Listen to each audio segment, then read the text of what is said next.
key-value stores like Redis function as high-speed dictionaries. You map a unique key to a specific value, enabling near-instant lookups for caching and session management. Document databases, such as MongoDB, store data as flexible JSON-like blobs.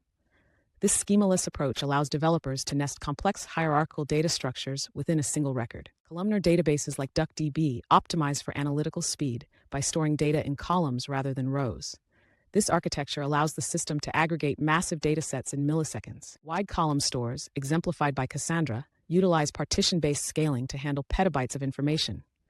They allow different rows to hold unique sets of columns, providing extreme flexibility for distributed systems. Vector databases like Qdrant are designed for the AI era, storing data as multidimensional embeddings. They enable semantic search by calculating the mathematical distance between complex concepts. Graph databases, such as SerialDB, prioritize the relationships between entities. By storing data as connected nodes and edges, they map complex networks and dependencies with unmatched efficiency. We begin by updating the package repository and installing JQ, a lightweight and flexible command-line JSON processor. This tool is essential for parsing and manipulating JSON data directly within the terminal, allowing us to interact with modern database outputs efficiently. By ensuring our environment is prepared with these utilities, we set the stage for seamless data handling throughout our exploration of various database paradigms. The package manager handles dependency resolution by identifying required libraries like libgq1 and libbanig5. It fetches these archives from the repository, unpacks the binaries, and configures them for your system. This automated process ensures that all necessary components are correctly linked before you begin processing data. Next, we display a quick reference guide for different database types. From key-value stores like Redis to document-oriented systems like MongoDB, each architecture serves a specific purpose. We also highlight columnar stores like DuckDB for analytical queries, wide column stores like Cassandra for massive scalability, vector databases like Qdrant for similarity search, and graph databases like SerialDB for managing complex relationships. With JQ ready, let's look at a quick mapping of modern database paradigms to popular engine examples. This shows how different storage models are optimized for specific data structures.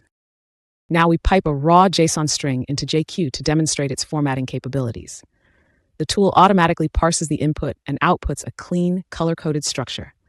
This is a fundamental skill for any developer working with APIs or configuration files, as it transforms dense, unreadable data into a clear, hierarchical format that is much easier to inspect and debug. We create a simple CSV file named columnar.csv to represent tabular data, then use the head command to verify the first few lines.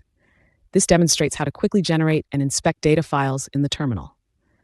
Understanding these basic file operations is crucial for data engineering tasks, where you often need to create, validate, and manipulate datasets before loading them into a database. Next, let's see how document stores handle data. We'll use JQ to pretty print a simple JSON object, which is the standard format for document-oriented databases like MongoDB. Finally, we summarize the core strengths of specialized databases. Wide column stores optimize for high-volume writes by partitioning data across columns. Vector databases are essential for modern AI applications, storing embeddings to enable fast similarity searches.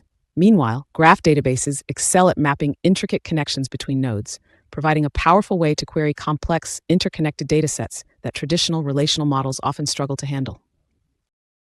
Notice how the terminal displays the final summary of these specialized database architectures. By mapping specific data models to their corresponding technologies, we clarify the unique purpose of each system, from high-performance analytical columnar storage to the complex, interconnected data structures managed by graph databases.